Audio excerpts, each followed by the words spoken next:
welcome, Scott Lester-Woods. How are you doing? Yes, very well, my friend. How about yourself? Yeah, it's nice to see you again. Nice to see you again. And I'm glad that you're here because we're going to have a little dive into your work and your Yes, mindset. You're a high performance therapist, that's right. and I'm wondering what that is. What's the difference between that and a high performance coach? Because I do high performance coaching. So I've never heard the term high performance therapist before. So what is that? Sure. That's the reason I came up with it, because people had heard of coaching, but they hadn't heard of high performance therapists. Hmm. And it's essentially doing high performance coaching, but at a subconscious level for high performers. So Okay. being able to understand something consciously and having tools to do conscious techniques and asking great questions consciously can be great. But if Hmm. you can delve a little bit deeper and help people make shifts at a, I suppose, much deeper level, like a subconscious mind, I find that generally leaves the lever that we pull the fulcrum at a stronger point.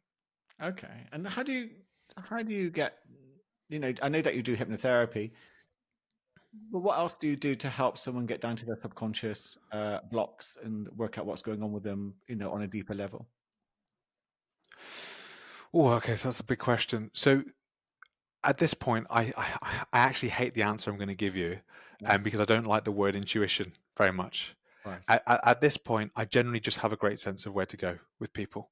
I think it's just pattern recognition. After 10 years, generally people will make Mm. statements, and there'll be statements about things that they believe, things that they think are true. Very often, the big one that I'm looking for is identity statements. So the moment that someone says, "Yeah, but I think I'm just a bit inherently lazy," that's the Mm. lever I know I need to pull on, because if we can't change the identity at a subconscious level, they're never going to change at a conscious level. So that's great because I think a lot of people listening to this would go, "Oh, that's me." Hmm. How do you help someone change their identity on a subconscious level? Someone's really Sure. believing that they're lazy and they're kind of got memories to back that up. And they're like, oh, they're predicting that's what they're going to be like in their future. How do you go about changing that with them? Oh, okay. So let me just close the door first. I'm gonna start sweating under the grilling of this interview. And generally, I'll pop them into a form of trance, and then I will speak to the subconscious, or I sometimes refer to it as the superconscious mind. Yeah. And I ask it, and what you just said there was so true. It was, there's going Mm. to be memories that they're going to have to back it up. What Yeah. they're not necessarily consciously aware of is that there's going to be other memories that they have to back up the opposite. They just haven't been aware of it yet. But I know that, I'm sure with your clients, you don't need to dig too deeply to work out actually there's plenty of proof to say that the opposite is just as true a Mm. lot of the time. But generally, those memories, those stories, those beliefs, those aren't things that they're born with. Those are things that came through time for them to believe, for it to become the Mm. most predominant story running in their mind that they're consciously aware of at that point. I simply ask that subconscious or that superconscious mind to safely find all the memories, all the beliefs, all the parts, all the aspects that ever contributed to that identity. And only once those aspects have been safely found, I ask it to begin treating that mind, treating that person in the safest, fastest, most effective way for them, in the most complete and permanent way, to help them shift their identity to a name the outcome state. Mm. And Okay. so, in that way, that resonance that they have to that identity, if you say to someone, the statement, "I'm lazy," 0 to 10, how strongly does that resonate at the moment? They might start by saying, "Oh gosh, that's a 10 out of 10." But Mm. by the end, when they open their eyes, they'll think you're calling them a green skinned Martian. It's, well, no, I don't resonate with being a lazy person at all. It's a weird experience, and they don't Mm. quite believe it's happened at first. But when they start to realize that actually all those things that were bothering me before, all the things that I was procrastinating on, all the things that seemed like massive tasks, that actually they just seem so small and so effortless to do now, because I'm closer to seeing it for what it is versus seeing it through the eyes of a lazy person. So how does I love that. I love that. And again, I'm a hypnotherapist. I know the importance of going down and working with the subconscious mind, but again, I don't want to kind of conduct this interview with you as if almost like if I don't know this stuff. It's because it's great for the listeners and for them to be able to understand where you're coming from. Um, when a person is working to change that identity, is that based on bringing new memories to the surface where they're remembering that they've not been lazy, or is there something else happening as well? Okay. So the answer is definitely the latter. And as another hypnotherapist, I'm also aware of the audience listening, but I can share a few bits and you'll totally understand Yeah. where I'm coming from, because I think it's helpful to understand what the difference is between this process and conventional hypnotherapy, whether Hmm. that's a 6-step reframe or solution focused therapy, or you name it. There's, Ericksonian hypnosis. There's lots of different branches. A lot of a lot of conventional hypnotherapy, you'll have an induction, so you'll take them into trance, you'll have something like a deepener, and then you'll do what most 99.9% of hypnotherapists do, is you'll go through some sort of metaphorical change with them. You'll get them to imagine something happening. It could be that, let's say, I'm coming up with something off the top of my head, they're filled with all these negative thoughts, and you might get them to go into a garden, and all the leaves in the garden are negative thoughts, and they're pine up the leaves, and they burn the leaves, and you basically walk them Hmm. through some form of visualization or metaphor. Yeah. And so when it comes to identity, the hypnotherapist will often be the one that finds the metaphor or the technique. It might be, let's use a Jacqueline time machine, or if it's rapid transformational therapy, let's go to when you were a child and let's look at that memory and let's do something on that memory. What I'm saying is that the subconscious or the superconscious is far more intelligent than I am as a therapist to know what the right metaphor is for them. And so it sounds like blasphemy that I'm doing hypnosis without using metaphors, but it turns out that you don't need to go back to the memory. Even the idea of saying, can you take them to times where maybe they were productive? Well, that's me leading the session for them. Hmm. That's me trying to find the right way in. What I'm saying is the moment that we're in that space, that subconscious or superconscious space, that mind knows how to get itself back into harmony much better than I, as a hypnotherapist, can, moving the levers for them, and certainly much better than they consciously can. And so what I'm doing is I'm giving the keys of the car over to their subconscious mind to do the healing for them without my involvement, because it does it better than me. I hope that explains Yeah. the differences. Well, yeah. I mean, I understand that, and but I'm wondering, and I absolutely love that you're doing that, by the way. And it actually brings me to a Thank you. great question I've got for after this. Oh, Um, oh, okay. but um, for anyone listening to that, how are you talking to the and is it in a trance? Is it the trance? How are you talking to that super subconscious part, that super conscious part? Sure.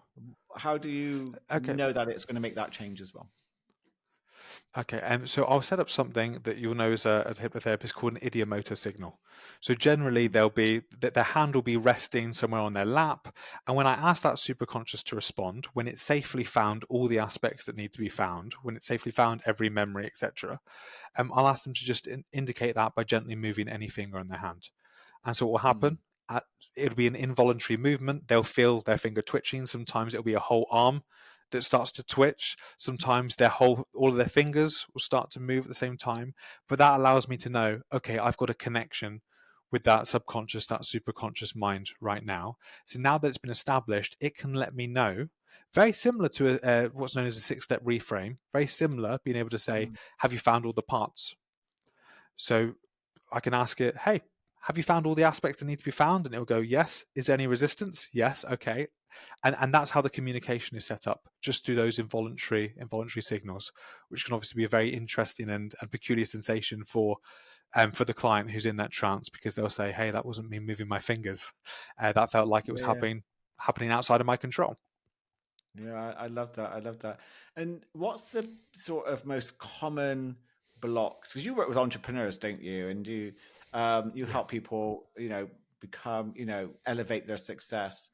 What's the biggest blocks that tend to come to your door?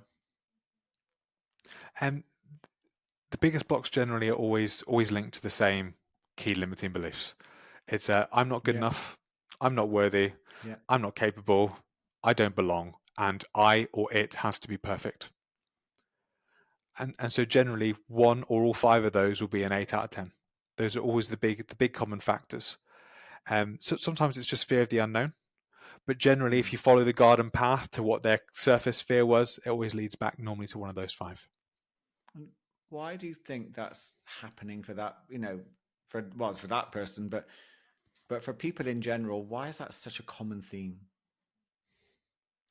So my real answer is, I think, and someone who's not an anthropologist, I just want to put that out there first, Yeah. or an Yeah. evolutionary psychologist. I just feel like Yeah. this feels right, and based on the reading that I've done, um, is that generally, because we've evolved over 200,000 years to really be part of a hunter-gatherer nomadic tribe, generally there are evolutionary algorithms in our mind that are there to help us survive. And so Mm. generally a big part is I need to fit in and I need to serve the community around me, for the main purpose that if I don't, they're going to kick me out and I'll die. My genes will not be passed on. And so generally the desire to feel good at something, the desire to feel connected to something or someone or the people around us, the ability Yeah. to serve, are big ones. And so generally I think that can be a natural insecurity that if we've had experiences growing up can enforce that, that would normally start to become bigger driving factors for people than what they would like. Mm. Yeah, and so, and what I mean, besides hypnotherapy, and I love that what you're doing. How else can a person overcome a belief like that? What other tools could they begin to explore to let that go? Yeah. So I'm going to be obviously very biased and say that the method that I'm doing, I think, is one of the best Yeah, because it deals with the beliefs that they're consciously aware of, but also the ones that they're probably unconsciously aware of as well, which is where most of them are. yeah, And for surface level belief changes, I'm a big fan of Byron Katie's work. So being able to first of all mm, recognize, okay, this belief, is it true? And at first, if we're in a disempowering state, of course, the answer will be, well, hell yes, of course it's going to be true. But to really decide, and would I be willing to bet my children's lives on the fact that that's true? Well, no, but I'm 99% true. It's like, okay, we know there's that wiggle room. So now we know that there's that wiggle room, as opposed to working out if it's just true, and we're not sure if it is. Is it helpful?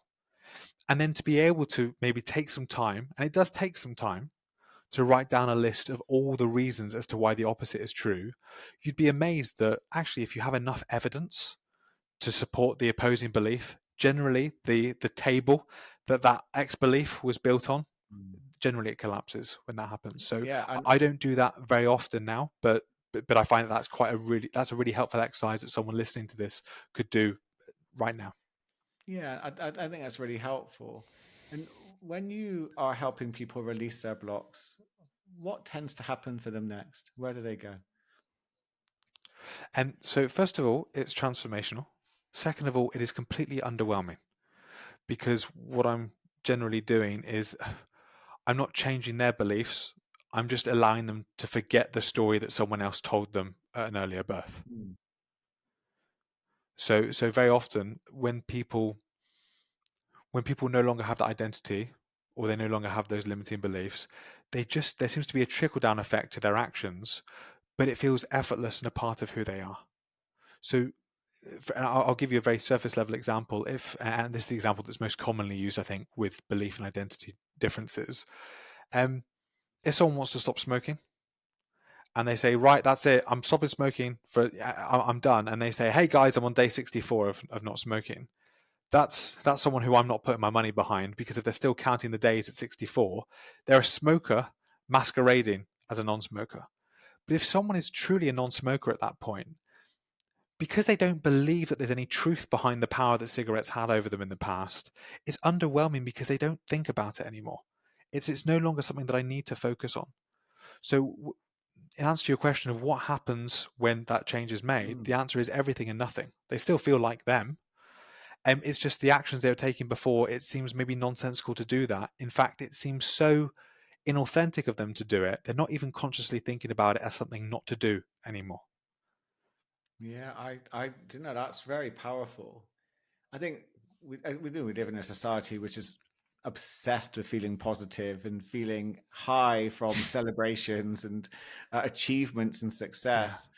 Um, and a lot of change comes from something which we've overcome, but it can feel quite ordinary. Mm, And I think that 100%. and I think yeah, and that for some people is like, oh, is that it? you know, Yes, um, and 100%. Well, there's an example there that right now, people listening to this, if I said, hey, what's it like not to be 8 years old? It's what do you mean by that? Like, but I'm not 8 years old.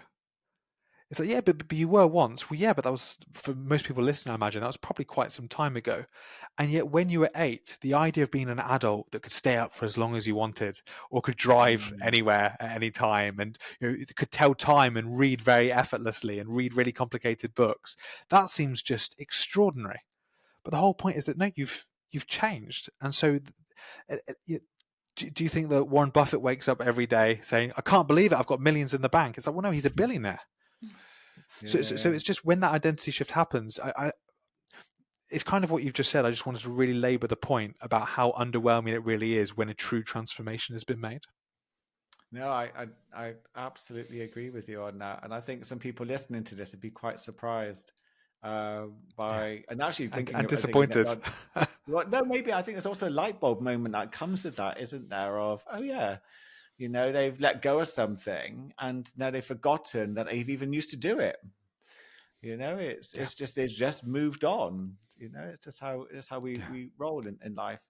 And a question I wanted to ask you, I was going to go back to this, was you said it was blasphemy to do hypnotherapy in a way that you're doing it and not following those scripts. Do you remember the scripts you used to get when you were training in hypnotherapy? You get these Oh, pages of yeah. them. That was it. And it's quite cringy, I think, for a lot of people to recognize that. I Yeah, think a lot of hypnotherapists out there, hopefully not that many. I still know hypnotherapists who, when they're seeing people in person, the person will lie on the couch and they'll get the old folder out and yeah, they'll open the folder and they'll just, and in their mind, they'll go, what's the best script for this person? I Which know. is, it's just mad because you're essentially paying someone to read you a bedtime story It, at that it point, literally is versus that. being able to calibrate to what you need. Yeah, and that was going to be my question. Maybe you've just answered it. Was, what do you think is a big is bullshit in the hypnotherapy industry? Do you think it's the scripts, or do you think, or is there something else which sort of comes to mind? Um, oh, the first response that came up for me then Mm. is I think people pretend to know exactly that they know what it is. And I don't think anyone really knows what it is. And I've Oh, spoken to Dr. David Spiegel, who's doing he works at Stanford. He basically founded the psychiatry department, and he can explain. Well, we know these things kind of happen in the brain, but mm. even the way that he sets up the clinical experiments for hypnosis, I think, are completely flawed. You've got some people who will say, well, yeah, you basically change the electrical rhythms in the brain. It's like, well, that's kind of partially what's happening. There are some people who believe that it's um, you're using all the most extraordinary, beautiful pieces of a placebo to the most Mm. to the most effective way.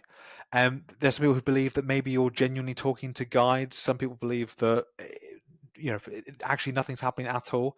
I don't think anyone, even though it's been around for a long time, at least in I suppose the UK for obviously a couple of 100 years, I I think people speak about it with a lot of certainty. I know I used to, but the more I'm learning and the more I'm seeing, the more I'm saying I can't pretend to know that I know exactly what's occurring.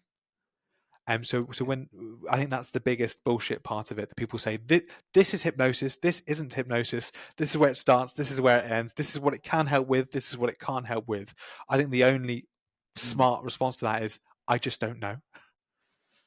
I love that you said that. So then let's go back to, what do you think the superconscious is then? Also, you cut out there. What do I think the superconscious is? Oh, yeah. So what do you think the superconscious is then, in your eyes, or suspect? Um, so I have two guesses. Okay. One, and this came from a conversation I got to have with Jill Bolte Taylor, who spoke about sort of the innate intelligence that, one cell becomes two cells, become four cells, become eight cells, and no one knows why is it that this cell here in a newborn baby decides to become part of its head? Why is it some part decides to become part of a foot?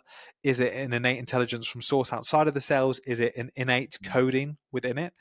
I don't personally know, but I think that innate intelligence that knows what harmony is for the mind and body of an individual, I have a feeling that it could be that.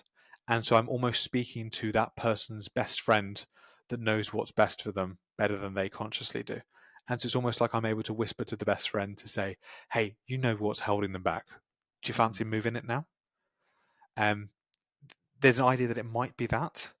Um, I honestly don't know, Paul. Sometimes I've thought, is it just a placebo effect? Is it a beautiful, and is it the most powerful placebo effect I've ever seen? It might be. I know that changes do happen in the brain. You know, we've been able to test that ourselves. But what's Mm. actually going on? So sorry to bore the audience by saying I don't know, but I just don't know. I know. I'd love your vulnerability on it. I think you're just being very honest, and that's very refreshing in regards to, well, you're not sure what's really happening. Actually, a question that popped into my mind just then was, I'm sometimes aware, and maybe this is my own perception, that our blocks are happening for us. So when you're removing a block, and this is going to sound quite strange, how do you know that's actually for the person's benefit if that block is for them maybe to become stronger or to discover inner resources or do other things? If we're just removing it out the way, then is it possible that that block being removed could be doing them a disservice? Oh, so in order to answer your question, Paul, do you have an example of a block that would be helping someone at the moment? Well, I'm a big believer in like an anxiety. It might be classed as a block, right? So a reason a person might have anxiety is their elements of their lifestyle are pretty poor. They Mm, might have limiting belief systems, which I know that you focus on. They might be simply living the life that they're not meant to be living someone else's life. And anxiety may be helping them begin to work through, because of the pain, maybe work through what is it that I really could be doing. So when people get hypnotized to stop anxiety and I like remove it and they're feeling calmer, I think sometimes that's just quietening the fire alarm, but it's never, but it's, ah, they haven't really got to make the changes, which would be, for them on another level. Does that make sense? okay. It makes perfect sense. And this is where we get to go into the weeds, which is my favorite place. And this is where I think it's really important that we get to Yeah. define terms, because Mm. the way that you phrase that anxiety and quieting the sound alarm, you haven't said this, but this is what I feel like it might imply. It implies as if we're suppressing anxiety. And that's not what I'm doing. Mm. So that anxiety they might be having, you're right. It might be that their gut microbiome is really screwed up. It might be that actually they haven't slept properly for 3 years. It might be that actually they haven't moved their body for 2 years. It could be a lot of different things. What I would do first of all look at those habits to begin with. But that anxiety is, I'm never suppressing feelings. I'm changing an identity. So for anxiety, as an example, the biggest problem that people have with anxiety, and there were people here going, "Oh my god, he's finally put words to what I've thought all my life," is that they've got the identity of an anxious person, and so Mm. even when everything's going great for them, they'll still be looking for what's wrong because it's so unfamiliar for everything to be okay, and that's because deep down they believe they're an anxious person that has anxiety. And so, do I think that that's an empowering label for them to work through? I don't personally think it is. I think for them to be able to recognize, maybe I'm not an anxious person, but either way, my body is sending me something right now that I need to look at. That's a whole Mm. different thing to just silencing the alarm. Yeah, no, I think that's a great Does answer. that make sense? Yeah, absolutely. Yeah, it's a lot of, it comes back to, being a hypnotherapist myself and the work that you do. Often you get people wanting quick fixes, which is completely Yes. understandable. It's they've Yeah. going through pain and it's traumatic, and they just want whatever they're experiencing just to be gone. And I think one of the things I thought in bullshit that's bullshit when I was learning hypnotherapy was how to just quickly, do that as a quick fix. It's kind of promised, and you're like, oh yeah, you cure anxiety in one session. And I was thinking, when I was learning this, it's like, well, anxiety can be caused by all sorts of things. If I had especially if I was female and had a hormonal issue, then that hypnotherapy session isn't going to sort out my hormones. Yeah. So it was, all these sorts of magical sort of quick fixes that often get promoted is one thing Yeah. I think does, what we do a disservice. Yeah. And just picking up something that you mentioned a moment ago, and it's Mm. it's a word that I truly dislike. And I know you won't take offense to this, Paul, but it's the idea that it's meant, that something is meant to happen. I actually don't think anything is meant to happen. If someone is has drunk too much and they're struggling to walk in a straight line, I don't think it's some sort of calling that they're supposed to understand the wavering nature of the body. I think Mm, actually no, if your biochemistry has done this, then you're going to feel this way. It's not good or bad. Some people would say it's pretty terrible. Some people would say this is what I want to do every Friday.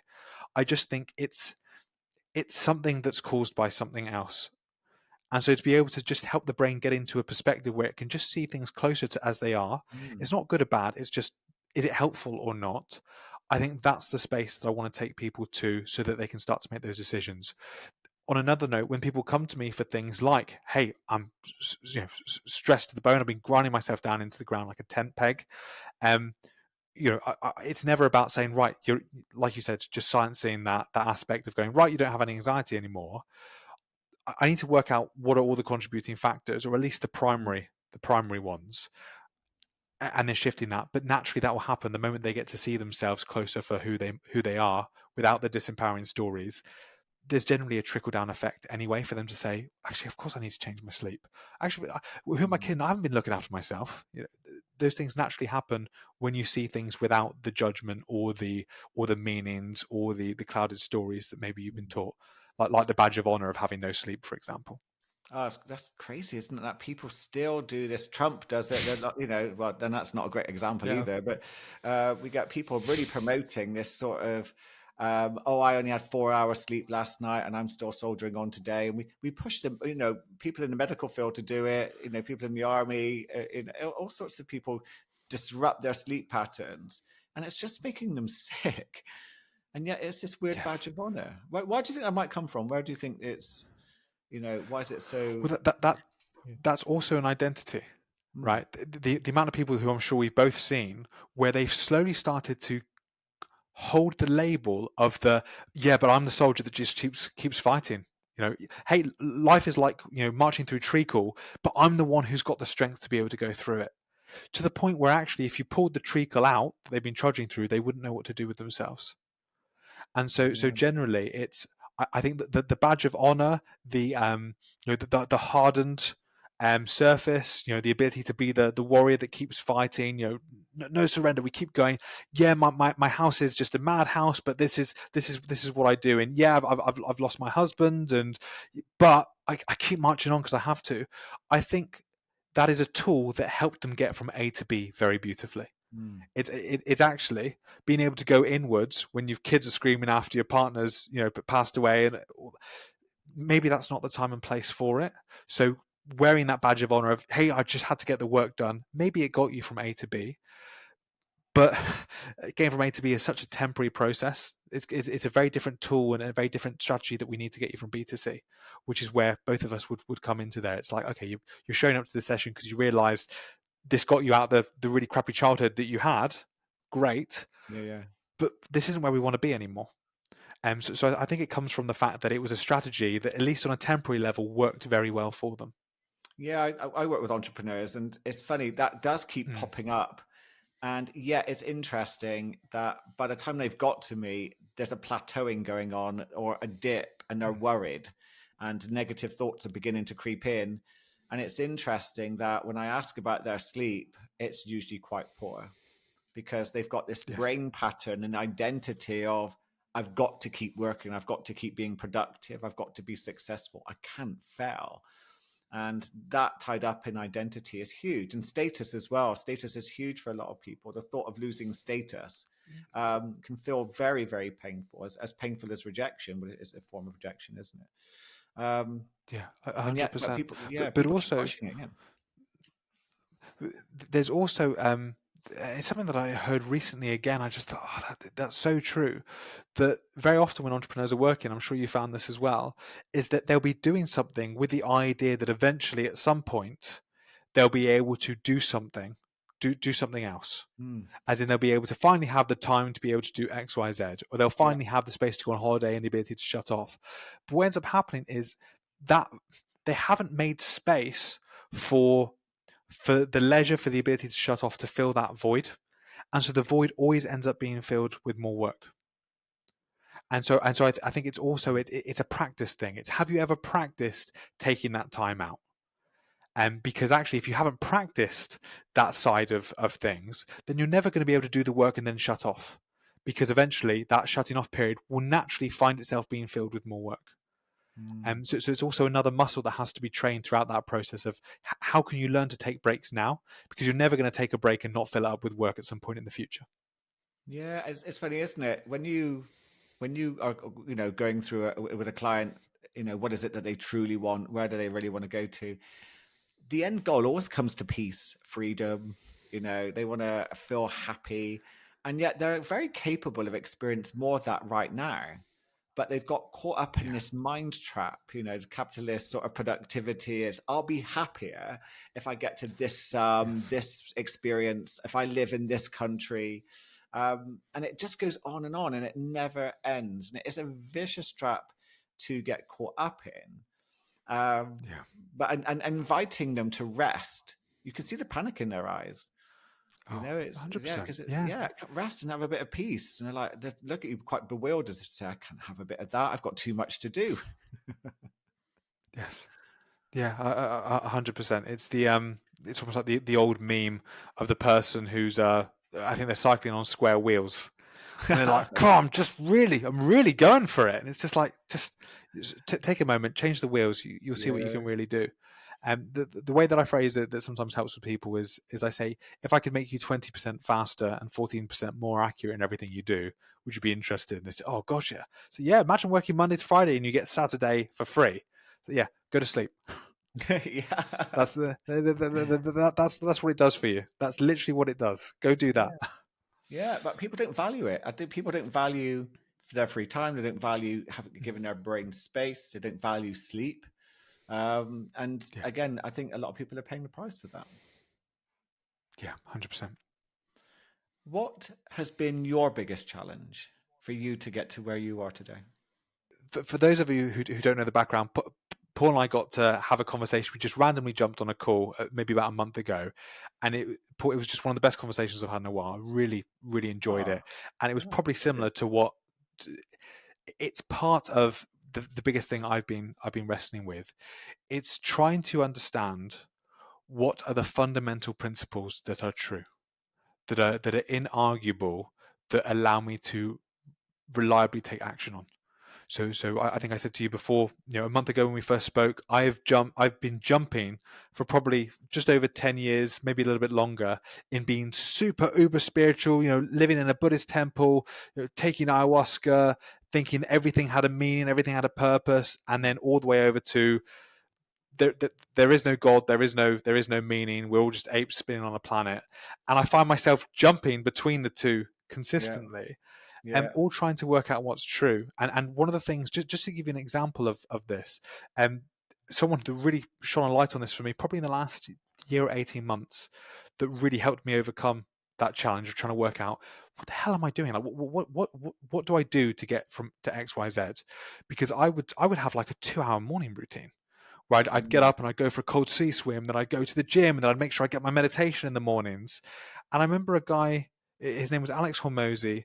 He just said that growing your business literally has nothing to do with what time you wake up, what time you're going to bed, whether you're doing, I've got a cold plunge here now, whether you do a cold plunge or used to have an infrared sauna and all those things.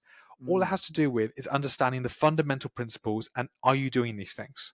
mm, How much you enjoy doing those things will is a whole different question. But when people say, how do I go from, I don't know, 6 to 7 figures, or how do I break my first 10K month, or how do I do this?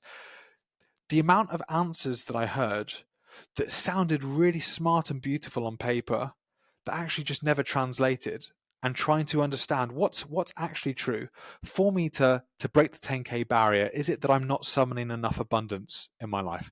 Actually, it had nothing to do with that. The most abundant I ever felt was moments in the Buddhist temple. Every morning I'd go there into the meditation room, I'd be screaming with abundance, trying to attract wealth to me, and then I'd have a conversation with one of the managers of the building saying, Scott, you haven't paid your rent this month. And it's because I couldn't afford it.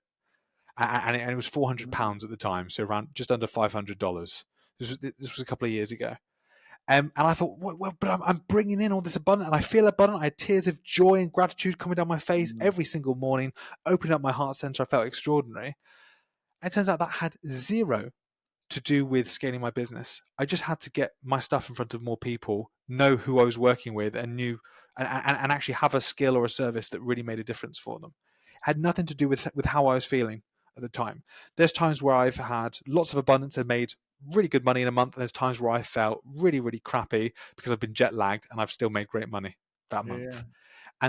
And so a little bit of a long-winded answer, but trying to work out what are the fundamental principles behind something that quote unquote works, even like a good relationship. What is it that makes a good relationship great? I think the honest true answer is if both people in it decide so. Mm-hmm.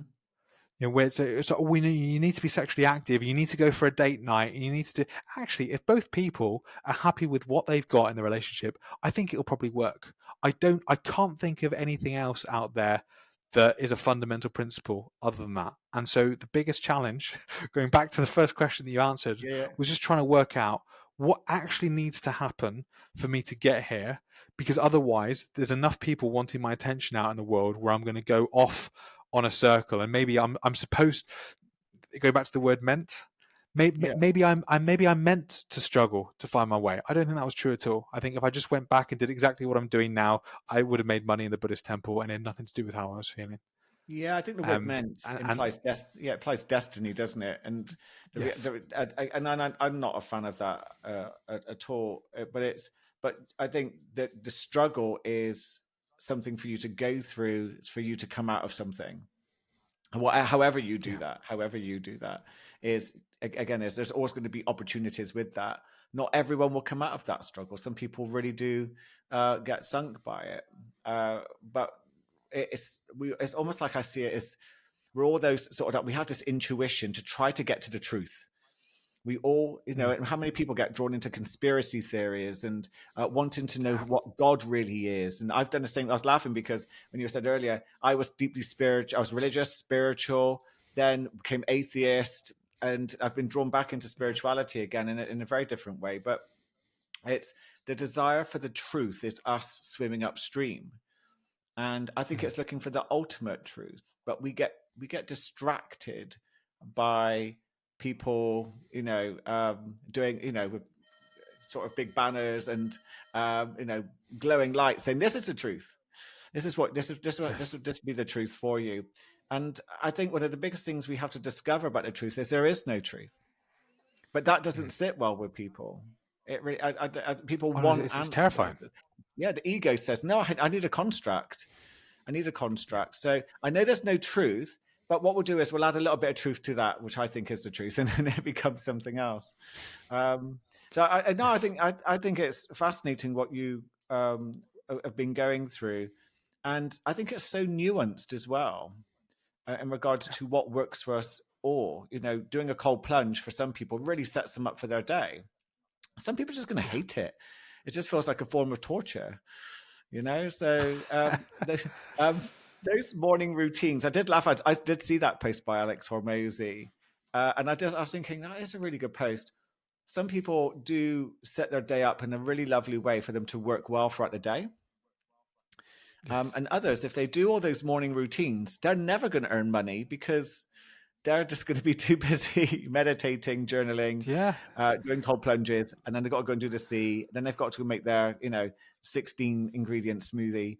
So it That's it. just never, yeah, it just never stops.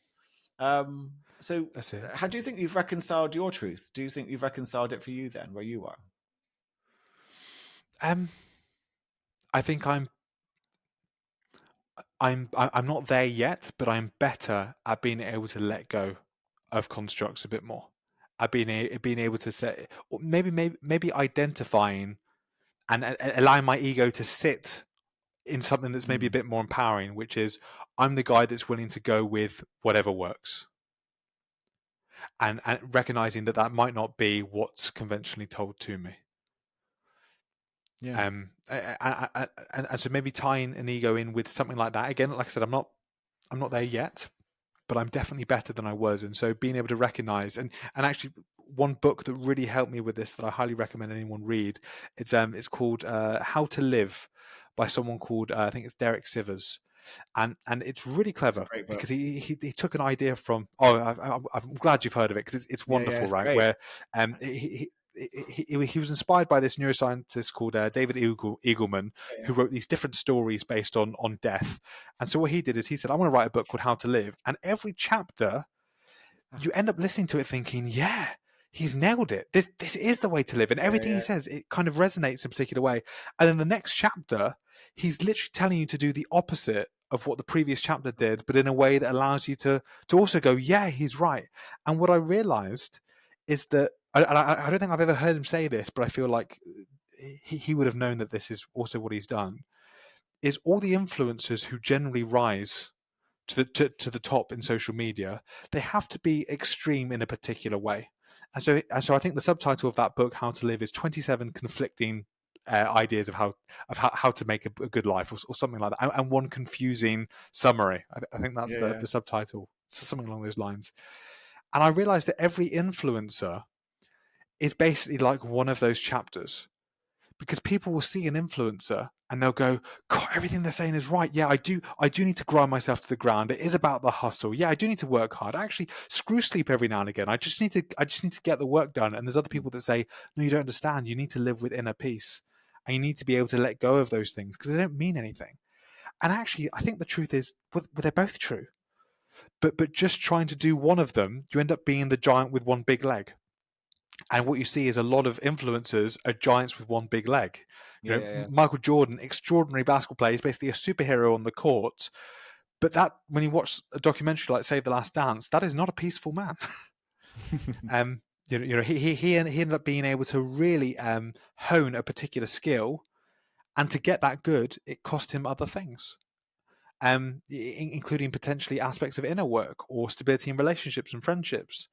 And so I think that's important. I just think for anyone listening to a podcast, I always want them to hear something like that, because it becomes really easy to go down the podcast rabbit hole of hearing these really strong points of view of this is how you live, this is how you live. And like you've just said, they're kind of all true. Yeah, I do think.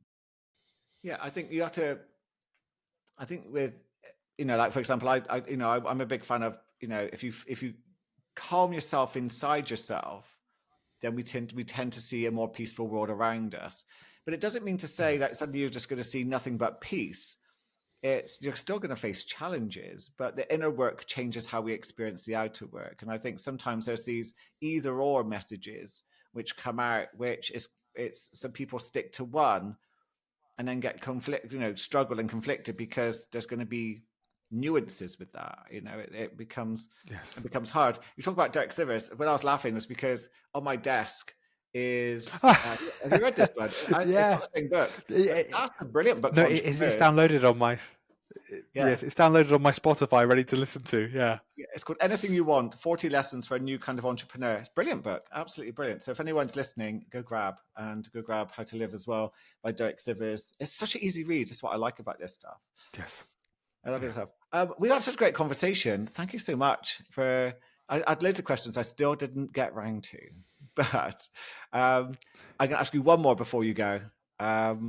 Sure. What's the best piece of advice you've ever been given? Oh, Mm. it was indirectly. It was it's a difficult one. It was a line from a book called Conversations with God, and it was just 4 words that made me go, huh, I'll never forget that. Which is enjoy everything, need nothing. Ah, And I thought, I really liked that. Enjoy everything, need nothing. And that's always sat with me. I don't have any tattoos, but if I was probably going to get something tattooed on me, it might be that. Scott, that's been amazing. Thank you so much for coming onto the show. No, I- thanks for having me on. It was really good fun. yeah, I thought I'd grow you a little bit. I thought, do you know what? It'd be interesting to see what your mindset is on some stuff. And do you know what? The gold coming out for listeners. I hope you've all enjoyed listening to me and Scott have this talk. All his details are in the show notes. But Scott, if people wanted to find you, where can they find you? Yeah, I think that the one where I'm going to be the most responsive is if they just go onto Instagram, type in my full name, Scott Lester Woods, and just send me a direct message. What was your favorite bit of the podcast? What was your biggest takeaway? What was the thing that you probably disagreed with the most? Yeah, yeah. It'd be interesting to hear people's thoughts. Wonderful. So thank you very much for everyone joining the show today with me, Paul Sheppard, and Scott Lester Woods. If you are interested in any of his work and anything that we've been talking about, again, his details are in the show notes, and I will look forward to catching up with you in the very next episode. Have a wonderful, amazing, and incredible day.